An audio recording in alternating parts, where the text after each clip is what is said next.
I used to be super anti-caffeine. I would never take it, tell everyone to avoid it. But recently, I've realized some ways that you can really leverage caffeine to improve your life without damaging your sleep.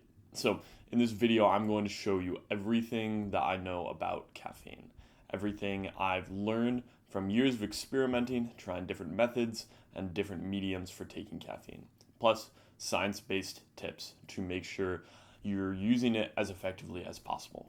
My name is Jacob. I help young men optimize their sleep and health to get the results that they want. First, let's talk about when you should take caffeine. Ideally, you want to take caffeine 60 to 90 minutes after waking at least. So never take it less than an hour after you've woken up. This is because if you don't do that, you will experience a caffeine crash later in the afternoon. You might still get a little bit of a dip if you take it 90 minutes after waking, but it will be much less pronounced. So the issue with taking it soon after waking is that you'll wake up, cup of coffee right away. That's like 50 milligrams in your system. And then an hour later, an hour and a half later, you're starting to feel that dip, a bit of a crash. And then what you do to fix that is you'll take another cup of coffee. And so then that leads into this vicious cycle where you're dependent on coffee to stay awake. You don't want that to happen. That's a bad place that I see a lot of people get into, which really ends up messing up their health because they're needing to take caffeine all throughout the day, and then when they try to go to sleep, their sleep quality is greatly diminished. In addition, you want to stop taking any caffeine of any sort after about 1 p.m. So after about 1, you don't want to be having any coffee, any soda, any caffeinated drinks that will really start to damage your sleep, because caffeine has what is called a 6-hour half-life. That means if you take 200 milligrams at 1 p.m., at 7 p.m., there's still going to be 100 milligrams left in your system. And then at 1 a.m., there will be 50 milligrams still in your system. That's the equivalent of drinking a cup of coffee at 1 a.m. So you can see how that would have a bad effect on your sleep. You really need to spread out the caffeine that you take way earlier into the day. So you need to be really taking that in the morning, 10 a.m., 11 a.m., before lunch, stuff like that. Because if you take it later in the evening, it will have really bad effects on your sleep. You need to avoid that at all costs. If you can't get through life just having caffeine 90 minutes after waking and before 1 p.m., that means you probably have what's called a dependency. Like if you can't survive for that long without it, there's an issue here. And you should be able to recognize that and work to fix it. What I would do in that scenario is not completely cut caffeine out, but just slowly decrease the amount that you have. So I would go for about 10% less in the next week, and then the next week go a little lower and a little lower. This will really help you not get those terrible caffeine headaches and the big backlash that some people get when they try and quit caffeine, because it can be addictive and your body can become dependent on it. So just like if you were a heroin addict, you don't want to cut cold turkey, because that will just ruin your body, it will mess you up, and then you'll probably relapse. So you need to just slowly go down in volume, and that will help improve your sleep quite a bit. Now let's talk about how you should take caffeine. What mediums should you use to be able to get the best effect in your life? So I would say it really depends on what you're looking for. If you're looking for mental clarity and focus, then I think the best thing for you would probably be something like coffee, like something pretty basic that gives you the caffeine plus some other nutrients. It really keeps your mind sharp, and it's easy to do, nothing too crazy in there. The nice part about coffee is that it does have some longevity benefits if you take the correct amount of coffee. Drinking too much can have some negative effects on things like your throat and your vocal cords, but overall, it has some properties that will help you live longer, stay healthy for longer. Overall, raw coffee, pretty cheap. You can get it in the bean form and then grind the beans, put it in the machine, and you can make coffee quite cheaply. But where it becomes really pricey is when you start going to the cafes, the coffee shops, and that is when it really starts to add up. So I like to try and think about cost as well in this because the more expensive it is, the less likely you are to be able to take it consistently over time. And you want to create a habit that will let you take caffeine over your whole lifetime in a sustainable way.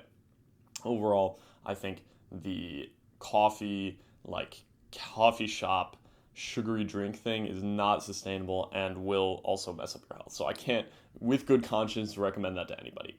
Black coffee, if you can't do black coffee, we've got some issues. Don't do this.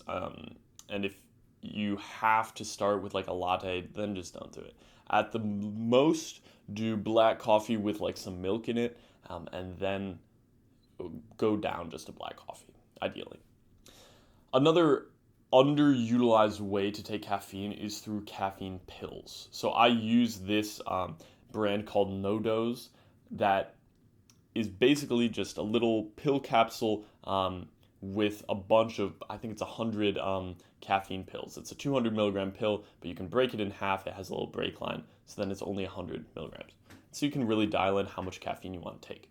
But it's meant for truckers to be able to get through long haul drives and like people on road trips and stuff. So it's sold at tons and tons of gas stations. You'll be able to find it. It's probably by the 5-hour energy drink stuff. The 5-hour energy drink will mess you up. Don't do it. But the caffeine pills, it's just caffeine, nothing else in there. So that makes it really safe and clean for you to be able to have. So I do this before any big athletic events that I do. So if I'm doing a race, a triathlon, something like that, a 5K, about an hour before, I'll take 100 or 200 milligrams of caffeine. And that will really get me wired, but it won't mess with my gut. So I'll be able to run, swim, bike, whatever, effectively without having any GI issues, and I won't be throwing up if I drank coffee. And it doesn't make you pee like you just drank coffee, so it has a lot of other benefits. Plus, it's super cheap. I think it's about maybe 15 cents per pill it adds up to be. So it's super, super effective. I still have like a whole probably half of a container, and I've been using that for like 2 years. So unless if you're taking it every day, you'll probably run through it quicker than I do. But overall, I find that it lasts you a long time. It's like $10 for a container, and it really is an effective way to get caffeine into your system because the fact that it doesn't have anything else in it makes it super easy for you to digest. So it hits you really hard. It like doesn't have any other sugars, any other nutrients. Like it has no nutritional value. And so because of that, I find personally that it's able to digest and get into my bloodstream more effectively than something like coffee or an energy drink. Now, speaking of energy drinks, the last effective form of caffeine I want to talk about is pre-workout. Now, this is something that you want to take if you are really focused on muscle gain above anything else. So this is not for people who are really trying to maximize their health in this period. It's more for people who are just focused on building strength. And so I am in this period right now. I'm sacrificing some of my metabolic health for muscle gain. And that's just something that I'm choosing to do for now, but it will not be a forever thing. So pre-workout, essentially, it's caffeine plus some other nutrients and some flavorings. And so the flavorings is kind of where you get into the weird area. It depends on what kind of pre-workout you get, what brand you get. Some brands are much less trustworthy than other brands. So I would get something like Chris Bumstead's brand is very, it's quite reputable, and it has safe sport testing, which means that you will not get any anabolic steroids in there, because some pre-workouts and other supplements, the companies basically have no testing or reliability, which means that they can put whatever they want in there essentially. And so you'll get trace amounts of some nasty chemicals, some anabolic steroids that they're just trying to make their product give you better results at any cost. So I assume you're trying to stay away from steroids, and so I would not do any supplement that is not Safe Sport tested. It's easy to find. It's a third party regulation. So I would just look for that. There's a little mark on the label, which just means you're not getting anything too crazy in there. Overall, you can find some pretty clean pre-workouts. And a lot of the things in them actually do have some longevity benefits. For example, sorry, I can't say that. Taurine is in a lot of pre-workouts, and is usually dosed about 1 gram, which is like an effective dose for longevity. And it will help with muscle mass as well as athletic performance and endurance. So that really just helps you squeeze a few more reps out, which can be a big difference when you're trying to gain muscle. So a lot of those supplements in there can actually really help you get better pumps, get more endurance, and be able to perform better than if you just do it with coffee. Now, if you're trying to maximize health in all ways above strength, then I would focus more on just doing like coffee, sea salt. But I think personally that there is some argument for taking pre-workout where it might have some negative health effects, but it has the big positive health effect of you gaining more muscle, becoming stronger. It likely will not give you cancer. The artificial flavorings will affect your brain a little bit, and you won't be able to focus quite as well as if you had no artificial flavorings. But most people have a diet that I think it's a negligible difference if you add pre-workout versus adding coffee. Like there's already so many artificial flavorings in most people's diets that it shouldn't make a huge difference. Now, I would test this personally because some people really don't respond well to it. Some people respond quite well to it, and some people just don't feel anything. So if you're one of the first type of people, you might take it and you might get tingles, you might feel really itchy, and you might not appreciate that. Your workout feels worse and you're more distracted because of it. So in that case, I wouldn't take it. But you might be somebody who performs well, you feel wired, you're like locked in, and you're able to get more reps up, you're able to have a better workout because of it. In that case, I think that it would be more effective for you to take that. But some people just have such a high caffeine tolerance that they don't feel anything. And at that point, I think you just need to cut the caffeine down so you have less of a tolerance and probably take some days off.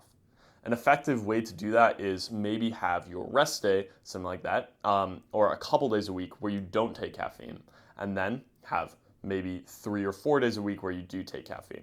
So this is kind of what I do, but not on a planned schedule. Usually Tuesday and Thursday, as well as Sunday, I will not take caffeine. So Tuesday, Thursday, I work out in the evening, and then I won't take caffeine because it's like 5:30 when I'm working out. I'm not going to do that. It will mess up my sleep far too much. And then Sunday's my rest day, so I won't take it. And then I'll usually have it like 4 other days a week. It depends sometimes if life moves my workout later into the day. After like 1, I won't do it. And so really, you just kind of have to be careful about overusing caffeine. You don't want to grow dependency on it. And so ideally, you never want to feel like you need caffeine. If you start feeling like you need it, then we're in a bad scenario and you have to talk about reducing the amount of caffeine, reducing your tolerance to caffeine, and really just hopping off of it. Because when you get really low in the amount of caffeine you have, it becomes super effective. Like once you stop taking caffeine altogether, I went probably 3 to 6 months without basically any caffeine at all. And then this fall, I started doing some 5Ks where I would take 100 to 200 milligrams before a race, and I would be wired. It was ridiculous the amount of energy that I would get from even 100 milligrams of caffeine. So really it's about how often you take it, and the more you take it, the less effective it will be, but the more you take it consistently, the more benefits you'll get. So it's a hard line to draw between how much should you take it and how much shouldn't you. Ideally, I try and not do anything 2 days in a row. So like if I feel like I need caffeine, I can take it one day, but the next day I'm like, no, I won't be able to take it because I don't want to get into that cycle where I have to take it every day. That's just not healthy. It's the same thing for like melatonin. You don't want to be in the scenario where you have to take melatonin every single night. Like it's just not an effective way to live. And so overall, you kind of want to stay away from the addiction side of things and stay on the benefits side of things. I will add that tea can also be a reasonably effective way to get caffeine in, especially if you're less caffeine intolerant. Like if you respond well to caffeine and are pretty sensitive to it, tea can actually get you a pretty good amount. I think it's about 25 milligrams in caffeinated teas. So not a ton of caffeine, but it's generally a pretty clean way to get the caffeine into your system.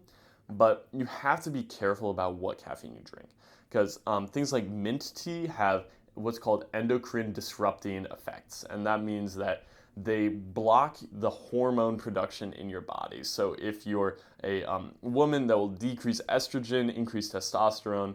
If you're a man, that will decrease testosterone, increase estrogen. So basically, it just messes up your balance of hormones in your body because you're not meant to be all testosterone, zero estrogen, or zero estrogen, all testosterone.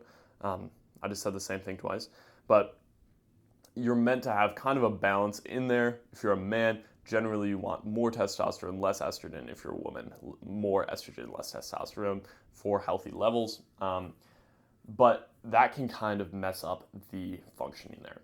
So really do your research as to the things that you're consuming because there's bad stuff everywhere. Like you need to avoid all the like microplastics, endocrine disruptors, carcinogenic things.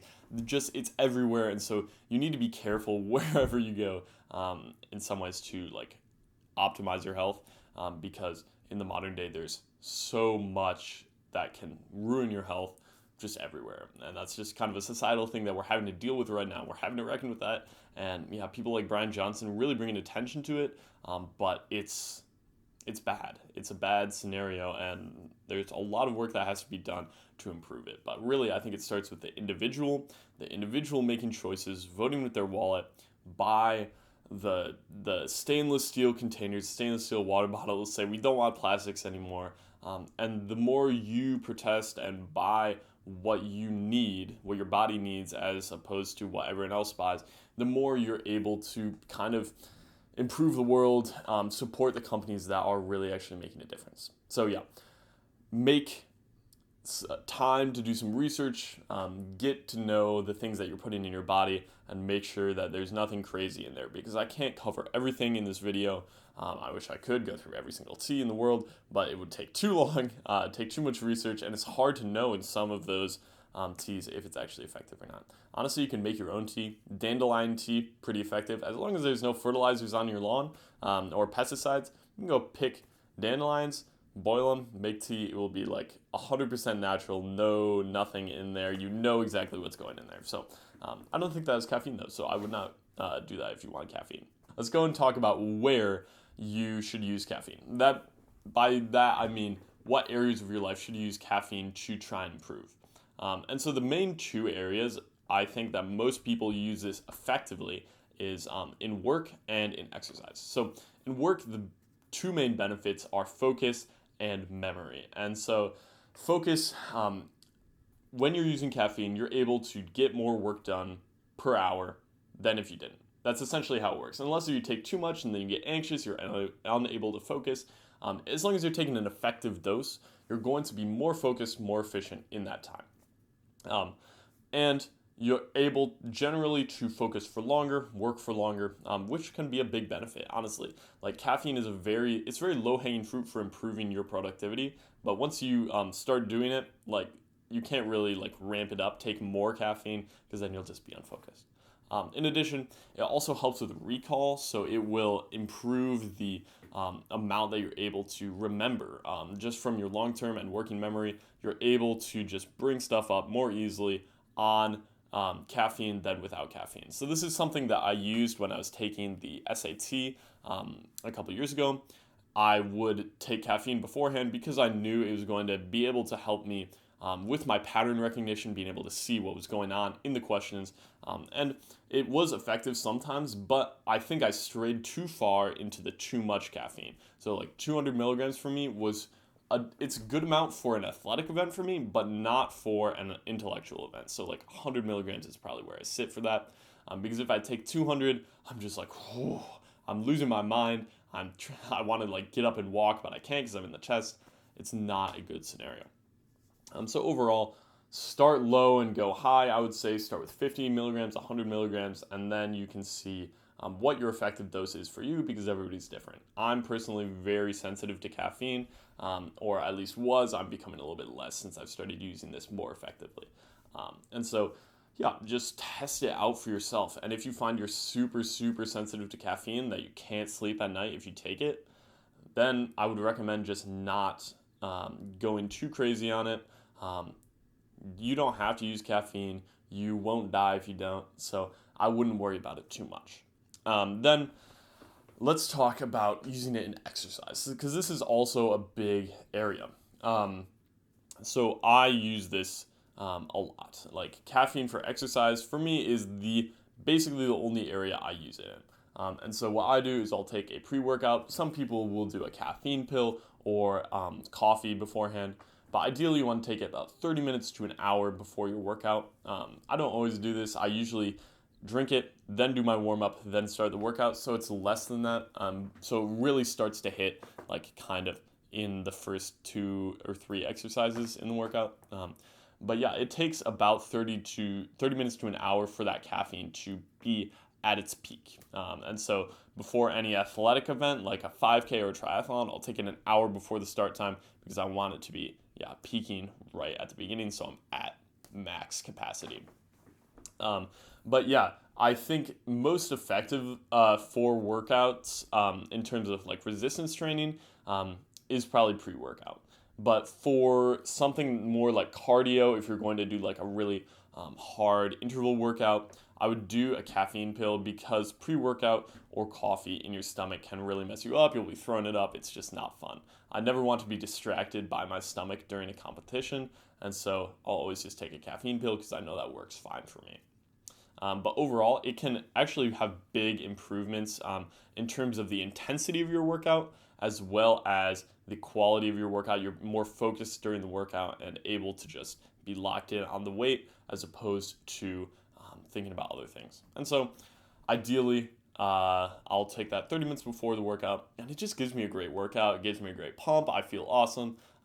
So yeah, I find it to be really actually effective as somebody who didn't used to like taking caffeine at all.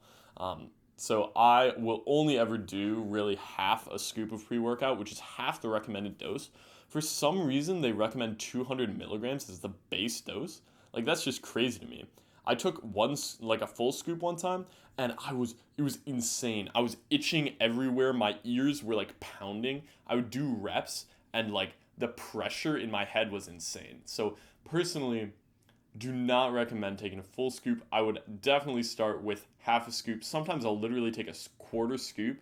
So that's like 50 to 75 milligrams of caffeine. It's not much. But the other like L-theanine and taurine in there will actually really help you get a good pump, get a good workout in. So yeah, that's the most effective way that I usually use it is in that pre-workout.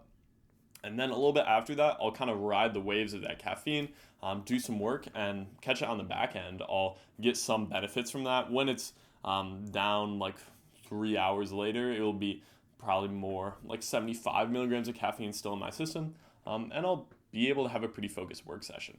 So overall, I think it's super effective. But yeah, start low. When I take too much caffeine, I actually like feel way worse. On 200 milligrams, I'll have like 5 minutes where I'm locked in, and then I'll just crash, and it's horrible. So would not recommend that. Overall, the workout goes better when you just take 100, in my personal opinion. So yeah, try it out and just find the correct dose for you.